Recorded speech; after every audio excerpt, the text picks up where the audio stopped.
everyone. Welcome to this week's Tales from the Tavern. I am GamerMomLuna. I am part of the writing team over at Shadomain.com. And I am Jason, creator and writer at Shadomain.com. This week we're here interviewing Seth Skorkowsky about all his experiences in writing and TTRPG and creating and whatever else he wants to talk about. Awesome.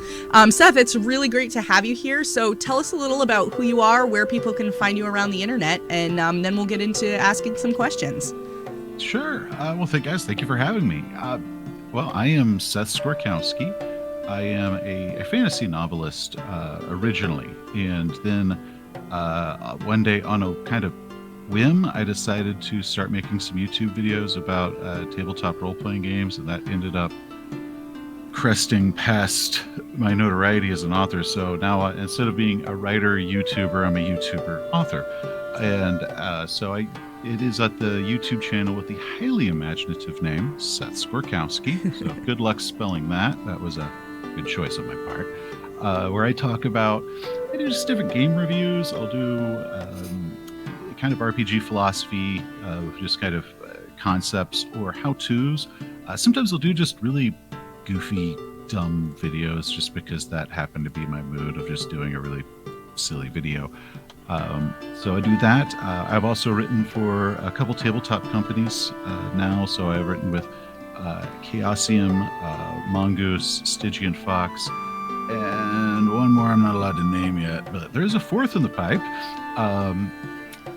Won the ENnie Award for Best Online Content in 2019, and then my debut Call of Cthulhu adventure, the collection that was in, won an ENnie Award. So it was a shared one. That wasn't just me.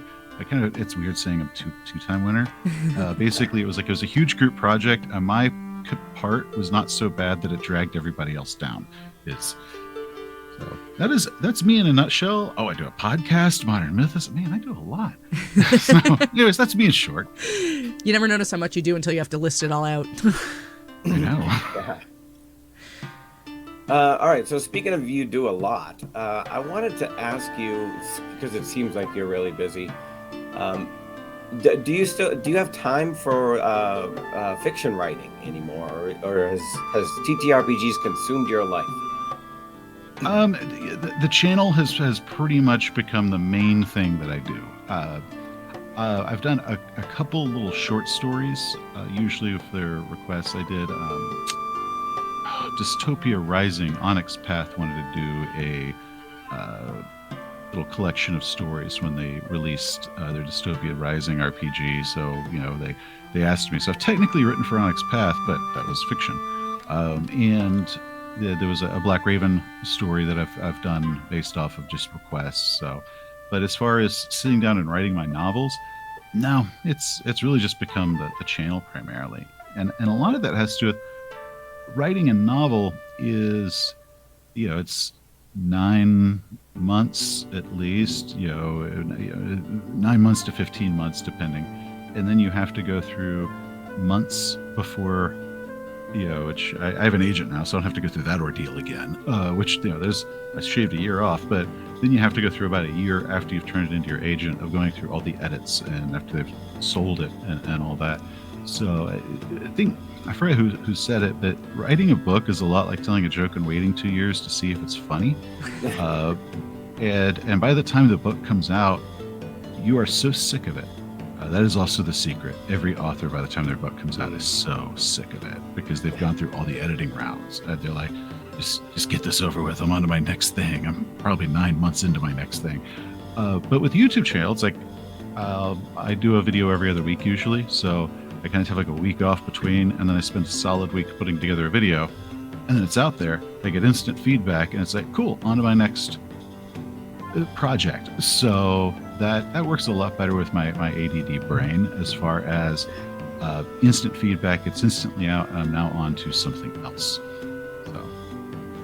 Awesome. I can understand that. I am an instant gratification person myself.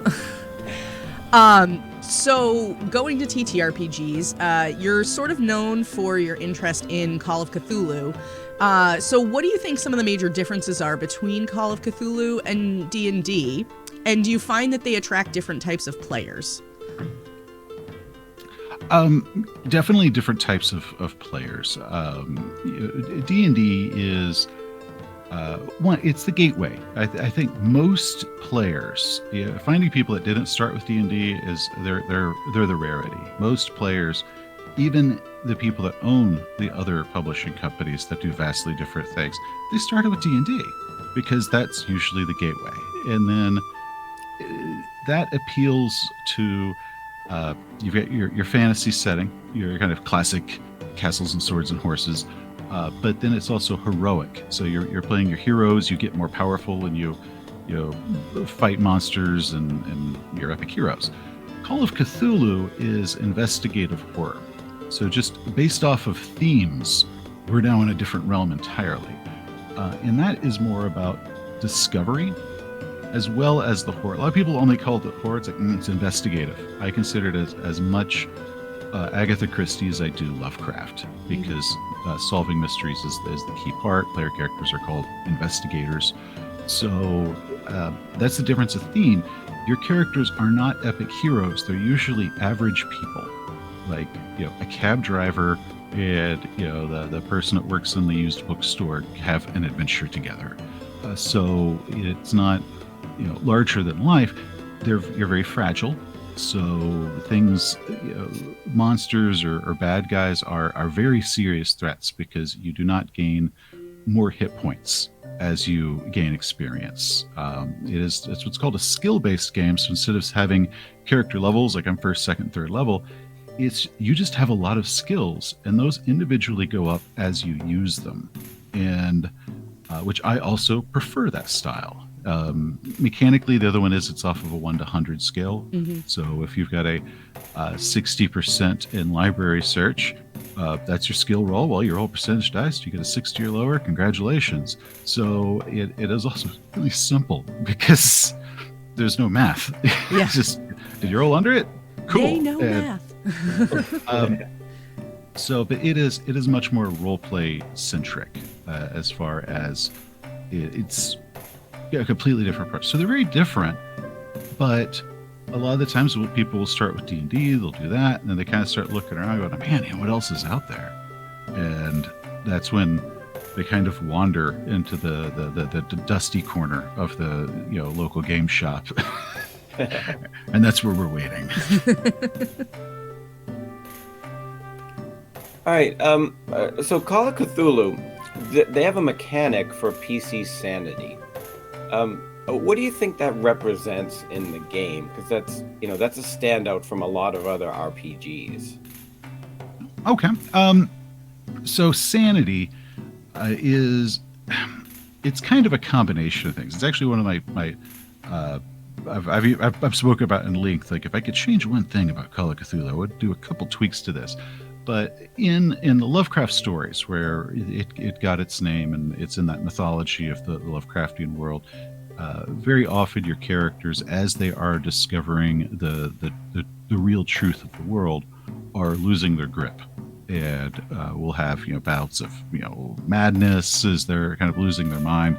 The sanity mechanic represents that. So when a monster jumps out in front of you, and you might have to make your sanity save. Your sanity stat is somewhere between 0 and 99. It might go down because you roll based off that same thing. You roll under your sanity, you're great. You roll above it, uh-oh. And depending on the creature, you then roll a D8 or D6 or whatever and start lowering your sanity, meaning the lower it gets, the more likely you are to fail it. If you lose so much, you might run away screaming for a couple rounds, or different effects from that. On the long term, though, if it ever hits 0, your character is considered permanently insane and they are out. So it's more like a mental hit point. Okay. Other games that have come out since have kind of their own variants on that, where sometimes it is just treated like mental hit points, physical hit points. Like the 2d20 system will do it that way. Or they will have different ways that sanity can work. I think Delta Green broke it up into 3 tiers versus just a general sanity pool. And there are different effects it could have based off your personality. Like, well, I'm conditioned toward violence, so all the stuff that would make you go crazy when you're experiencing violence, I'm immune to because I'm that jaded. So there's a lot of things, but it's mostly a mental hit point. And if you lose it too many too fast, you might be taken out for a short while, or your character may have what's called underlying insanity, where they might be hallucinating strange things. They might be trying to get a grip, hearing sounds that aren't there. My favorite example, which they love in movies, is that friend calls you on the phone, you're on the phone with them, and they're helping you out, and then they find out later on the phone wasn't working, and you've just been talking to yourself, even though they've been helping you. It's a cool little trick a game master can do, to be like, feed them some hints. Is it running around the house, this like a cordless phone? Yeah, just its wire hanging off, and they're like, okay, yeah, I heard that. And doing their thing. So it's just a different aspect of mental hit point. Yeah.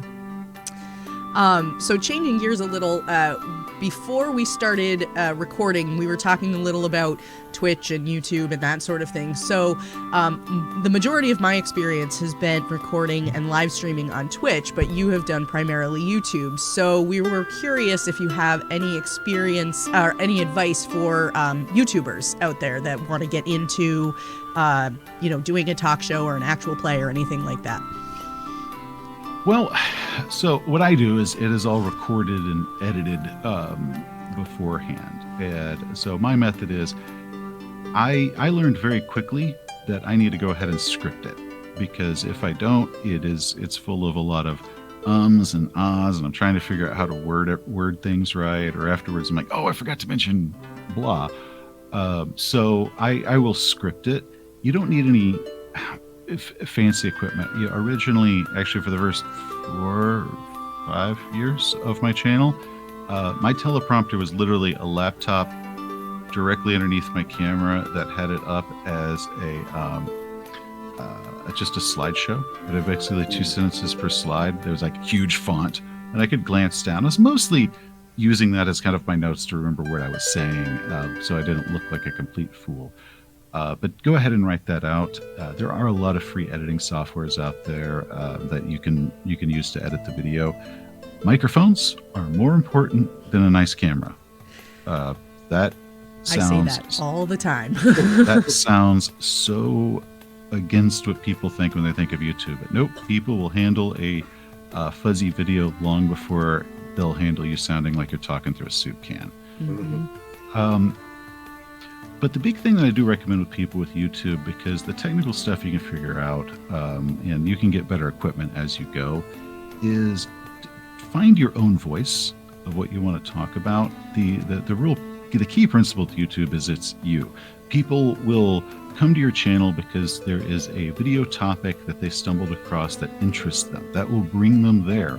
But what keeps them there is they like what it is you do. So then they start showing up and that didn't interest me as much, but I like that person, and they'll see what else you do. So very quickly, and it does take a while to kind of step into your own voice, because when somebody has a camera put on them, we immediately take on a persona, and it takes a while to teach yourself how to literally be yourself, which once again does not sound normal, but it's true. But yeah, just be yourself, and the first thing you should probably spend money on is a microphone, and write it out. Very true. So, speaking of your videos, I noticed a lot of the videos when I started watching you had like skits with multiple characters and you playing all of them. But a lot of the recent ones are more limited to you talking to Jack the NPC. Is this or is a streamlined production just because, save you from doing 5 different personalities? No, so the persona thing just kind of happened. That was never in master plan at any point. But it depends on what the topic is. So if it's a review, I have this Jack the NPC persona that I will have in my game reviews that I do back and forth with. And really the only ones he doesn't appear in are either I made him in my first 6 months before I had cemented Jack, or if I'm doing a review series, which actually just started my 3rd one, where he appears in the 2nd one as we're doing character creation. So he's not in the first one. And then it's like, okay, second episode, we're going to make, this character. And, but so that's when Jack is used. And then for the group around the table, that was usually when I was talking about, like player or game master issues, and I kind of use them as examples, and I just use them for kind of silly things. And so I'll use them if they're, I don't know, if I think they're helpful to it. The past couple months, it's just I haven't used the gang, which is what I call the 3 players, just because I've done a huge series on doing dungeon design. I didn't use any skits for it. Skits wouldn't have added anything to it because they were like these 40-minute giant image-heavy videos.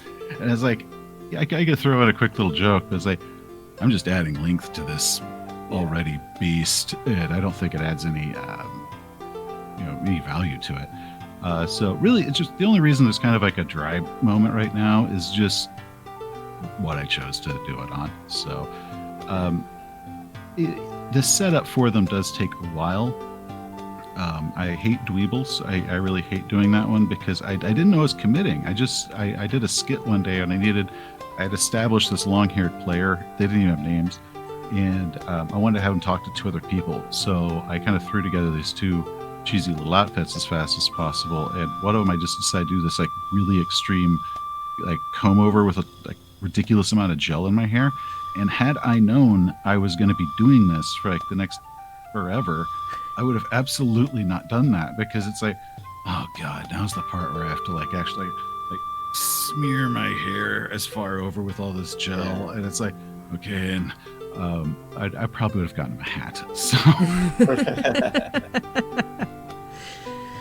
well, the same thing happens when you're GMing, right? You're the weakest, worst NPCs are the ones that the crowd loves, and you end up doing forever. Yeah, and it was like, those guys, it was a stupid voice that pulled out of my butt, and I can't maintain it for more than like 10 seconds before it starts hurting my throat. They're like, more! You're like, what about all the others? Like, no! I used to play in an actual play live streamed game, and it was exactly that. There was an NPC that chat just loved, and every time his voice would come on, the GM would do it, and like you could see him like, okay. When I first started, the Jack the NPC character actually had a much deeper, gravelier voice, but then I started having him do these monologues, and I could not maintain it. After about 20 seconds, I will start coughing. So his voice kind of dropped a bit to where it was a lot easier on my throat, and I could just talk in that way.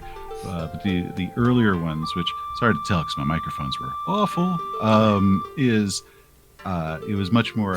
It's more modeled after Dr. Girlfriend from the Venture Brothers. If you ever have seen the Venture Brothers, it was very, very deep. Yeah.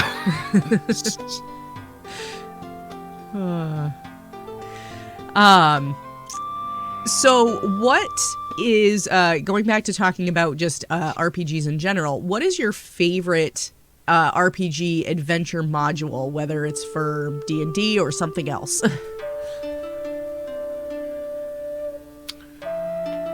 Yeah, there's a couple, and it depends on what the context is. As far as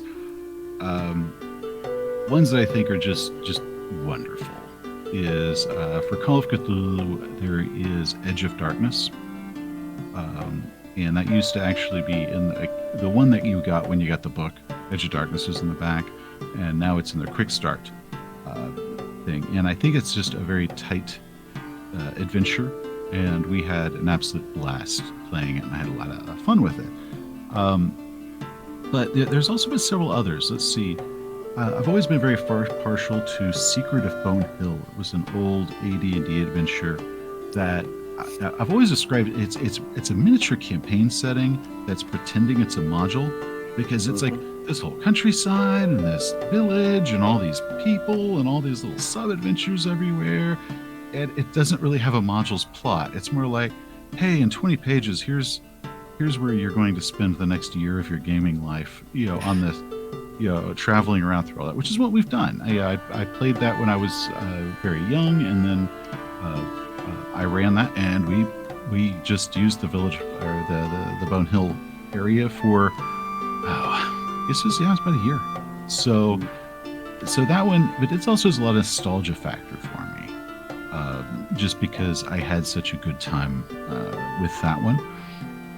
Let's see, there was also for D&D, there was another one called All That Glitters, which is not a very well-known one, and I don't know, I always thought that was cool because it's like this magic subway system that you guys have to figure out that like it turns into a Stargate, and then you go from the jungle to the desert, and there's all this stuff to it that it was so not the conventional dungeon crawls that were coming out at that time. It was much more epic feel that had widely varied terrain, and you got your map that was actually 3 pieces, and you had to hold them together like at the beginning of Raiders of the Lost Ark when he's got the thing. So always liked that one. But another one that was actually always very important to me, and it's not that it's good, it was just the right thing at the right time.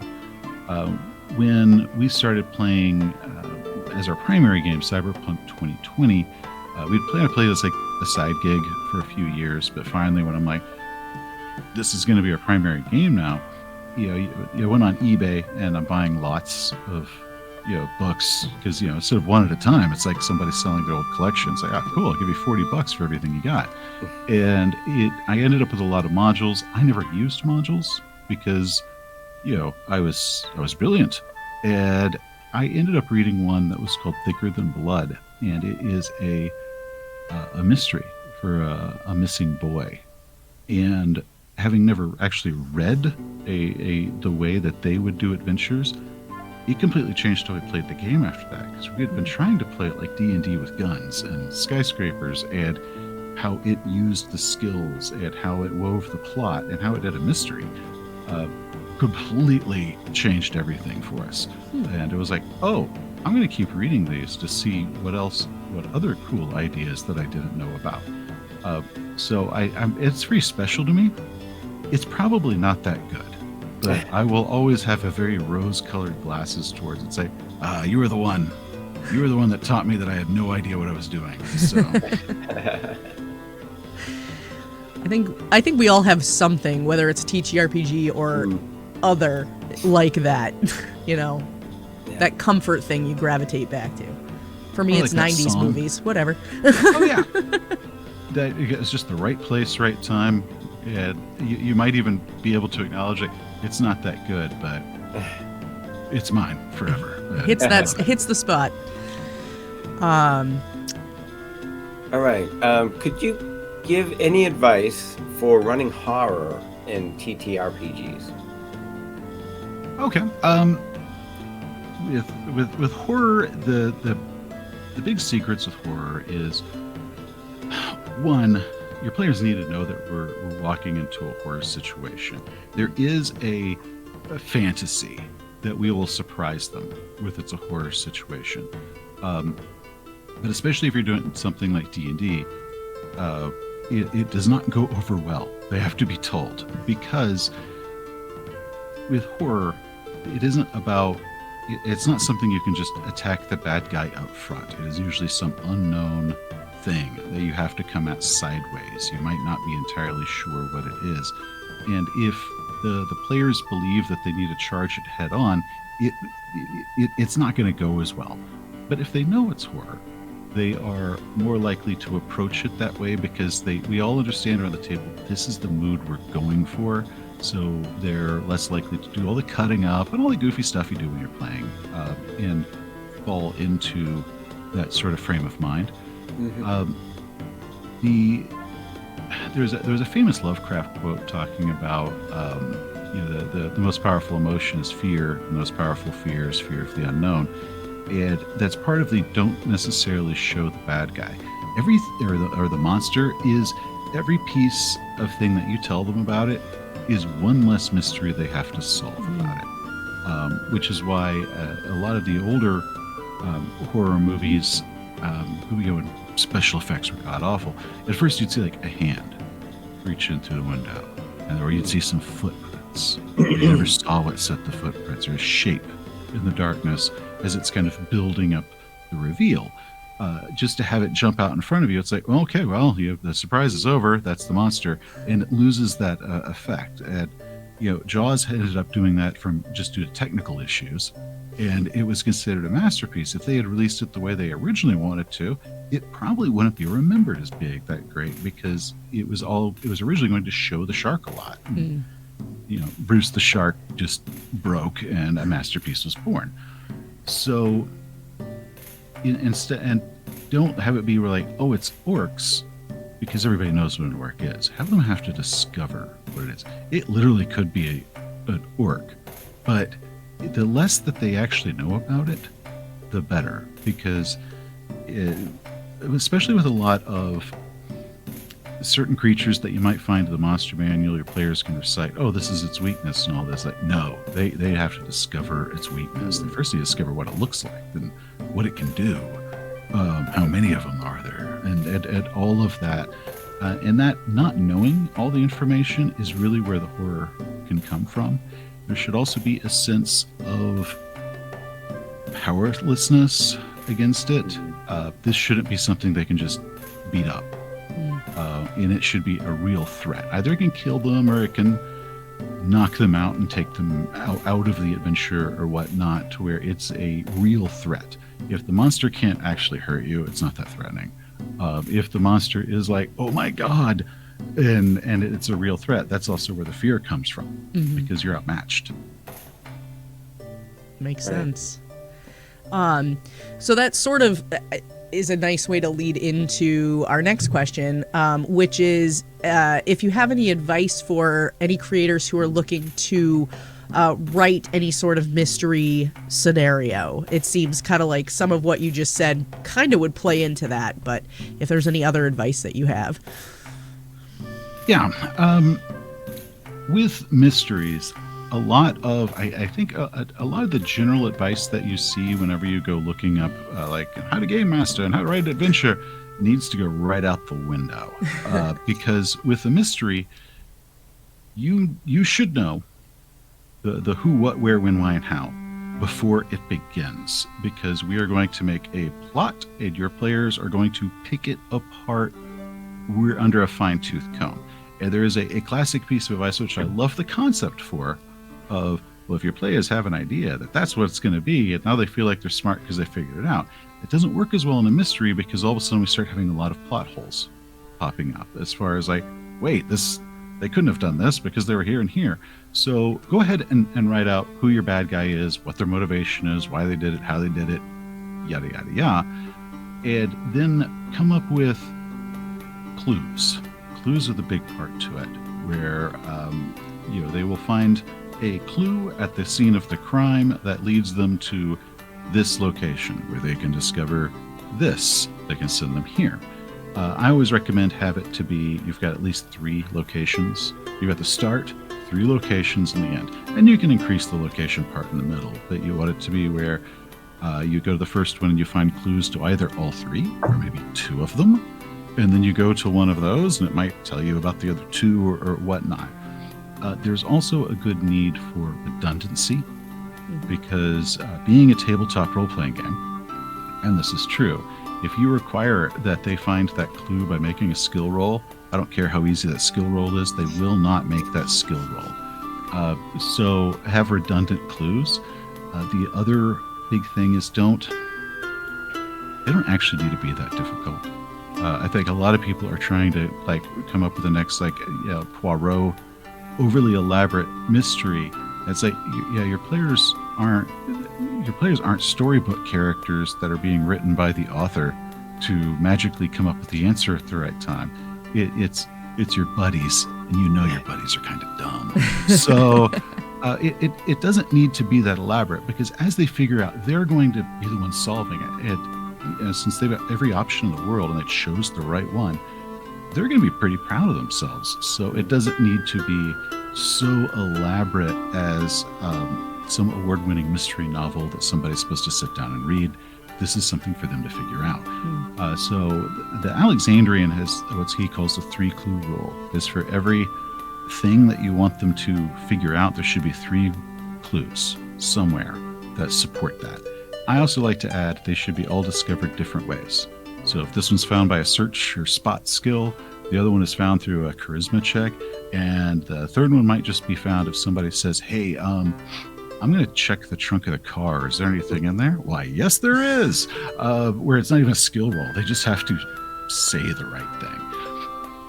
But 3 separate clues that point them to every direction, and make sure that every location you have has 3 things that logically would send them there. A lot of other times when we write stories, we're mapping it out in our head. We kind of have these logic leaps where it's like, okay, they'll go to the old farmhouse and then they'll go to the lighthouse. And it's like, why? Well, because they do. Why would they randomly decide then to do it? Like, oh, and it's amazing that that's how often it works. It's like, you're right. Nothing would send them to the lighthouse. Like, yeah, you need to have 3 things that say the lighthouse is a good idea at some point in your adventure. And then you can have your final location or your reveal after that. So that's kind of the basic outline is start, 3 locations, final location. Nice. And trust me, it does not need to be too complicated. Your players will overcomplicate it. That is also a rule of tabletop gaming. Yeah, true. All right. Is there anything else that we didn't ask that you wanted to talk about? I don't know, man. I don't actually think I'm that interesting. So. I feel like all content creators say that. Like, I'm actually not. I'm just a dork, man. Well, I've talked about that. Mysteries. I mean, I could talk to y'all about Traveler or other games, man. I got a whole arsenal of stuff I can go over if you want. Well, we didn't ask about Traveler. I still have my original, the first edition hardcover, but not the collected book, not the booklet stuff. Oh, that not the hardcover they printed after that. I discovered Traveler just a couple of years ago. I'd heard about it, and I knew nothing about it, and it like quickly owned me. And then you find out it's like, oh, this has been around since I think it came like 2 months after Star Wars. Mark Miller had like some absolute amazing timing when he released his sci-fi game that it was one of the only ones in the market. It was the best one in the market by far, and the world's first blockbuster just dropped. So that was all about that. And one of the things I love about Traveler is it's a sci-fi role-playing game that it's about being space travelers. It is so much to it. That's part of what actually makes it intimidating at first, is because the book gives you a billion options.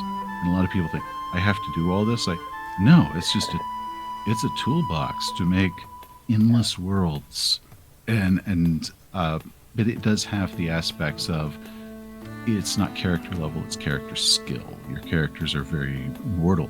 You don't have hit points. Your hit points are actually your stats. So as when you get hit, it's like, okay, well, your strength just went down by 3, and once your stats at 0, that's all she wrote. So it has an immediate effect. It's not like you took 5 hit points and you shrugged that off. It's like, oh dang, my dex went down. Now I can't shoot as well. So that's a fun aspect to that one. Yeah. Shannon Applecline is actually about to release a history of Traveler. I'm actually kind of been looking forward to that. I don't know if you ever read any of his Designers and Dragons series. If not, I highly recommend it.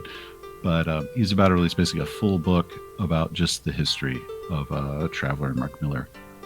So that's great. I know I get excited about history of RPG books. That is the level of dork I am. I mean, there's definitely worse things to get excited about. Yeah. Probably, but this one's pretty niche in the community. All right. Well, thanks, Seth, for talking with us. You can find Seth's YouTube videos on his channel, Seth Skorkowski. You can find what we do, TTRPG content daily, Monday through Friday at Shadomain.com, where we post interviews, reviews, articles, news, whatever we can get our hands on. So thanks, everybody. Thanks. Thank you.